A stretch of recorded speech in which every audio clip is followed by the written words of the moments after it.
Opa! Sejam bem-vindos ao Budgetório. Eu sou Emanuel, estou aqui para mais um vídeo sobre lista de compras budget, onde eu recomendo cartas de uma coleção ou um grupo específico, ajudando você a economizar um pouco de dinheiro e crescer a sua coleção com figurinhas boas. E dessa vez temos Dominária Unida, a mais nova coleção do formato padrão de Magic the Gathering, onde vemos nossos heróis finalmente batalharem de frente com a ameaça firexiana. E como já é de praxe nesse tipo de vídeo, alguns adendos. Primeiro, eu gostaria de avisar muito rápido mesmo que semana que vem, dia 3 de outubro, não haverá vídeo. E para mais detalhes sobre isso, fique até o finalzinho que eu explico. E em segundo lugar, essa é a minha lista de compras budget. Logo, ela contém cartas que eu curto, para tipo de decks que eu jogo com ou contra, e no geral decks que eu entendo bastante para falar sobre. Você poderia até mesmo chamar isso aqui de uma lista de hype, e no geral eu fico bem hypado com carta que é baratinha e é bem boa. E por último, a lista não tá realmente em nenhum tipo de ordem, sabe? Eu só fui na página da coleção no site Liga Magic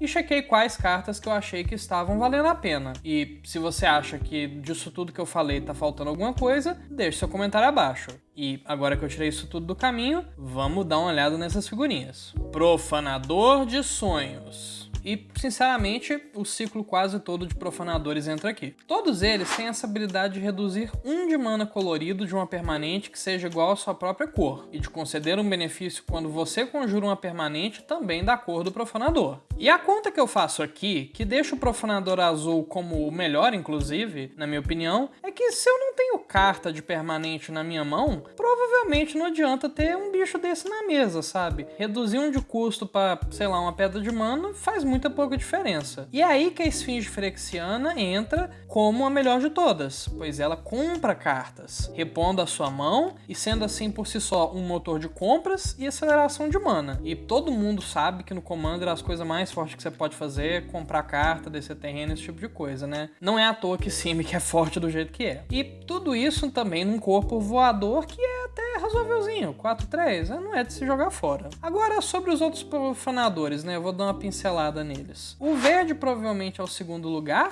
meio que pelo pacote todo da coisa. Ele tem um corpo bom, um custo ok, com a habilidade de crescer o seu time. É claro, na minha opinião, do primeiro lugar pro segundo já dá uma queda boa, pois eu acho que esse aqui é bem pior do que o azul. Pois a sua mão acaba e se você não tem mesa, ele não é grande coisa, pra ser honesto. E problema de não ter mesa, né, de board wipe é algo bem recorrente no verde. E depois vem o branco, que é humano, tem vigilância, que é bem legal no Commander, e cria ficha. E criar ficha, né, se você tem as estratégias tipo de Soul Sister, aristocratas, pode repor a vida que você perdeu. Aí a gente tem o vermelho, né, que controla a mesa, assim, ele provavelmente é melhor num power level mais alto, né, vai matar aqueles dorkzinho, aquelas peças de travar jogo, e vai ser muito útil, por exemplo, num Goblins, assim, que eu acho que vermelho é a cor que mais usa permanente, na minha opinião, né, depois do verde. E, bom, até por isso o verde está mais alto na posição. E por último, coitado, o preto, que ele não só compete com todos os outros efeitos pretos que são melhores de acelerar mana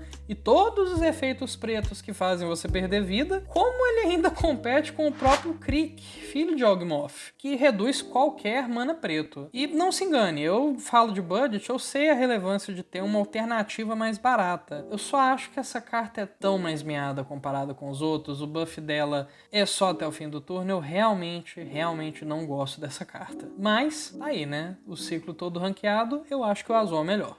Balmor, Capitão dos Magos de Combate. E, sinceramente, eu não acreditei quando eu vi o spoiler dessa carta pela primeira vez. Não tem cabimento algum a Wizards ter feito um comandante puxado assim pra estratégia de Tolkien com Spellslinger, né? Mas, claramente, é verdade. Tá aqui a carta e a gente tem esse amigo passaralho porradeiro pra caramba. Custando quase nada de mana, esse pássaro aqui joga em todos os decks, tipo Kaikar, Taurand, esse tipo de coisa que vai criar token quando você faz spell, só que você vai inverter, né? Você vai botar as coisas que criam spell nas 99 e você vai botar ele, que é finisher, como comandante. E se brincar, na maioria dos casos você não precisa nem jogar isso cedo no jogo. Guarda para quando você for finalizar a partida, né? Já tem a board montadinha com as fichas e ele vai ser um finisher hiper eficiente atuando na zona de comando, ou seja, você sempre tem acesso. Vohar, Profanador Vodaliano. E esse carinha aqui é um comandante bem legal e uma 99 fantástica. Quer ver como? Pensa comigo. Todos esses decks tipo Kenrith, Cedri, Sefris adoram encher o cemitério com um monte de coisa. E neles, o Vohar aqui permite a compra e o descarte, com uma perda de vida acidental ainda por cima, né? Não é exatamente a coisa mais confiável do mundo. E aí, mais late game, ele vai prover uma forma de recuperar suas instantâneas e feitiços, o que muitas vezes é prova difícil para esse tipo de deck Reanimator, pois voltar não permanentes costuma ser algo relativamente complicado, enquanto voltar, por exemplo, uma criatura é simples. E como comandante, né, eu não preciso nem dizer, você tá jogando com um deck de instantâneo e feitiço, sempre dá pra fazer aquele negócio que controla o jogo, anula tudo e no fim do jogo ganha com algum combo. É bem fortinho. Relíquia das Lendas. E essa aqui foi uma grata surpresa para a lista de boas pedras de mana custo 3, que é algo que parece ser até relativamente conflituoso nos dias atuais. Online, seja em canais de YouTube ou em redes sociais, muito se fala de como que pedras de mana que tem valor de mana 3 ficaram inúteis, que o Power Creep acabou com isso, o Magic tá morrendo e o Mark Rosewater matou ao jogo, e qualquer outro tipo de baboseira. Na minha opinião, de fato não há mais espaço para tipo os lingotes de aço negro da vida, mana lito, e temos que procurar outras vantagens para justificar o mana a mais que está sendo pago. E aqui podemos incluir a relíquia em decks, por exemplo, cujo comandante não se importa de ser virado, pois você não está virando ele para uma habilidade, você não está virando ele para atacar, e você pode virar ele sem perder muita coisa para a relíquia das lendas, né? Tipo uma Magda bem legal, bem sinérgica, um Azusa, uma Muldrotha da vida, e a gente recebe em troca, né, uma carta que lembra muito uma pedra de energia gasta, né, pois ela custa 3 e vai gerar 2, só que ela corrige cor e entra desvirada. E, sinceramente, é bastante valor para ignorar. Rei Daren, o 48º.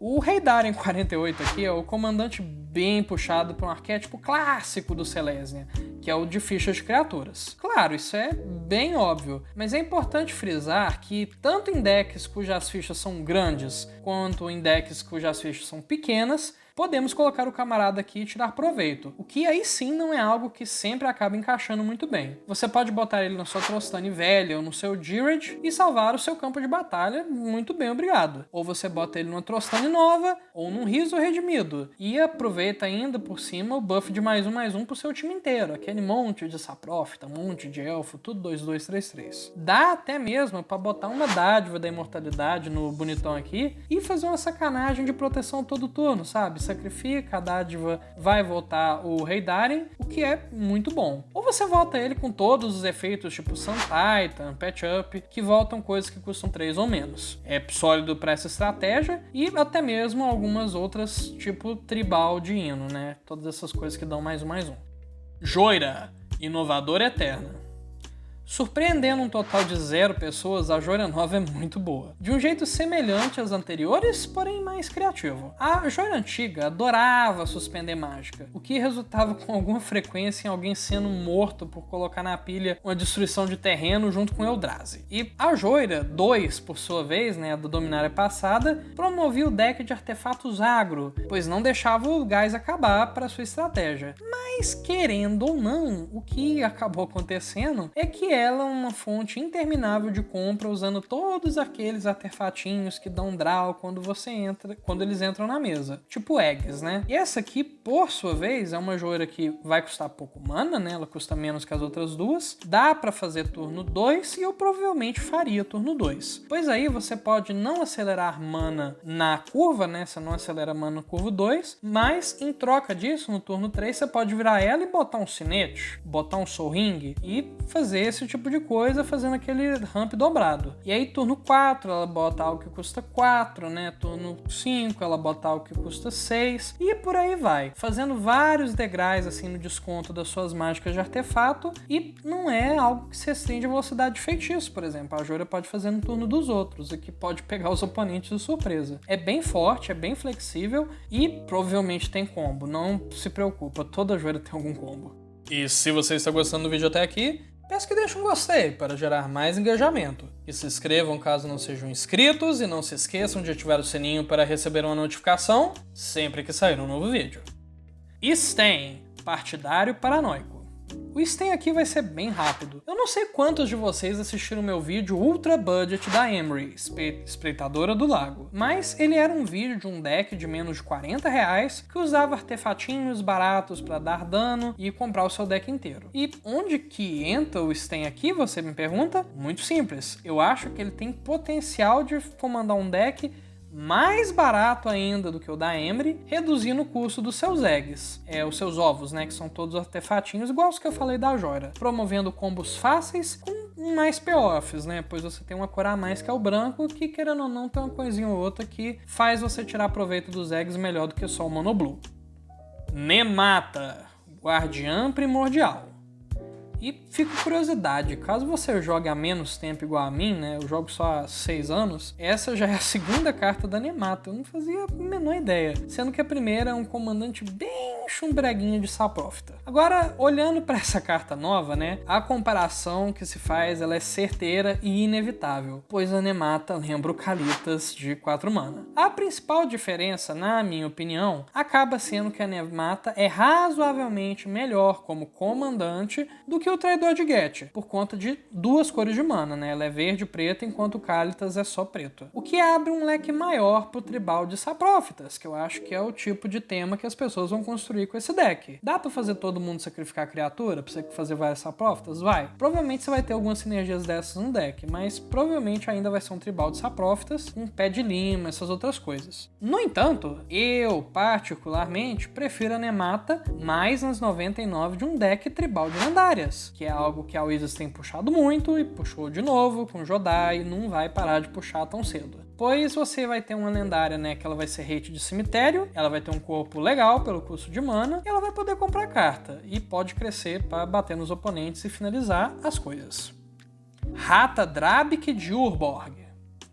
E falando em deck de lendária, oh boy! O Rata Drabik aqui tem alguns possíveis decks para fazer parte. Nas 99 de um tribal de lendas, ele é a sua apólice de segurança contra limpezas de mesa, pois quem der o wipe vai deixar para trás um monte de ficha de criatura 2/2. Num deck de zumbi, ele ainda é muito legal, seja ele como comandante de zumbi ou num deck de varina. E você pode experimentar com todos aqueles zumbis brancos interessantes de Amonkhet, cartas brancas que eternalizam e esse tipo de coisa.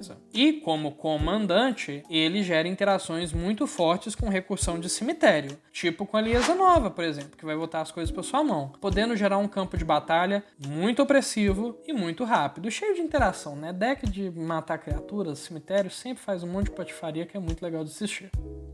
Rasgarem 2. E chegamos aqui na famosa incomum da coleção, que é melhor que um monte de rara, não é mesmo? E parece que sempre tem um assim. A força do Rasgarem 2 está no seu custo de mana extremamente mutante, que pode ser algo que não fica óbvio logo de cara. Se você precisa se livrar de um artefato ou um encantamento, você concorda que ela só custa 2 manas, né? E vai ser só verde. Logo, ela já é melhor que um naturalizar, pois ela vai fazer o trabalho de naturalizar, só que ela exila. E aí, se por um acaso você quiser se livrar de qualquer outra permanente que não seja terreno, ou seja, criatura e planinauta, aí sim, ela custa um pouquinho a mais, né? Vai custar mais, por exemplo, que um Beast Within, mas não vai dar nada do oponente, vai exilar e ainda assim lida bem, por exemplo, com uma recursão de cemitério. E independente do reforço, na minha opinião, essa é a parte sensacional, que o exílio sempre acontece para permanente escolhida, o que é ótimo, pois efeitos de hoje em dia deixam muitas coisas indestrutíveis ou voltam coisas de cemitério. É uma cartinha baratinha, ela é instantânea, é bem legal, bem meta, bem sólido para um incomum. Inferno Duplo. E essa aqui é mais específica, mas eu curto também. O Inferno Duplo possui um modo que já vimos antes em outras cartas de feitiço, pelo mesmo custo de mana, só que ele, né, no caso é um instantâneo, que é o de copiar a sua próxima mágica. Você faz ele, você faz outra mágica, copia a mágica. Muito simples. Isso é bom, é desejável, e não é desejável só por um ou dois, mas sim vários decks. Agora, o que chama atenção aqui é a segunda habilidade, que deixa essa carta bem flexível, que é conceder golpe duplo para uma criatura que você controla. E dessa forma, isso aqui não fica limitado apenas a decks de Spellslinger. Você também pode usar ele em decks Voltrons e afins. Duvida? Bom, pensa só que você pode dar golpe duplo pro seu Voltron, ou no caso onde você tá, sei lá, encurralado, seus oponentes estão superando você. Você pode destruir 2 criaturas, copiando uma remoção. Ou você pode encher a mão 2 vezes, comprando, sei lá, um Shining Blood ou qualquer coisa. Não há momento errado para essa carta, o que torna ela muito boa. Tori da Venan, Ginete da Fúria. E para finalizar, a Tori aqui parece bem pouca coisa quando você lê ela pela primeira vez, mas eu te garanto que o caso não é esse. Primeiro lugar, decks de humanos têm se tornado cada vez mais populares. E os que contêm Boros, né, que não são todos os decks de humanos, eu sei, independente disso, ainda são uma grande parcela dessa soma. E em decks assim, a Tori aumenta o seu time inteiro, né? Ela não vai se importar com cor para dar um +1/+1, porém, ela vai dar vantagens adicionais dependendo da cor. Ou seja, ela vai pegar e vai desvirar criaturas brancas e dar atropelar para criaturas vermelhas. O que pode ser brutal dependendo do estado da mesa, pois atacar impune, né? Você não vai virar. Com evasão é fortíssimo. E mesmo que você não esteja num deck de humanos, putz, você tem, sei lá, General Ferrus Rockrick, que é um deck Boros de mágica multicolorida. Ou você tem um deck Boros agro, né? Muito clássico, muito simples, todo mundo conhece. E a Tori dá aquele, sabe? Dá aquela força pro deck, pra ele pegar e passar por cima das defesas dos oponentes. E pra dar um exemplo, né? Só não ficar na parte teórica, eu tenho um deck de Winota, e eu já vi outros decks de Winota e já tem essa discussão online, pois essa carta aqui, pra um deck mais casual, né? Obviamente não é um deck CDH, é bem bacaninha. Você pega a sua Winota, deixa ela 5/5, vai desvirar, vai dar atropelar, só felicidade. Não pros oponentes, né? Obviamente. Opa, aqui é o Emanuel de alguns dias depois, né? Editando esse vídeo correndo para lançar ele a tempo. E eu reparei que, de alguma forma, eu simplesmente esqueci de falar das lands novas, que entram viradas e tem tipos de terreno básico. Eu honestamente não faço ideia de como isso aconteceu, mas fato é que eu esqueci de falar e eu tô gravando isso à noite, tá com áudio diferente. É coisa de, assim, que eu fiz de última hora. As lentes são obviamente muito boas, você tem todas as coisas tipo Farseek, Fete Velha, né, aquelas que entram viradas, coisas que procura floresta, coisa que procura planície, que vai ajudar a essas cartas terem o seu valor no Commander. Eu acho que a Wizards ainda tem que imprimir mais coisa que se importa com o tipo de terreno, né? Por muito tempo é só a gente teve as fetes e essas cartinhas perdidas. Mas para quando a gente tiver esse tipo de payoff, são cartas muito boas. Voltando pro vídeo agora, né?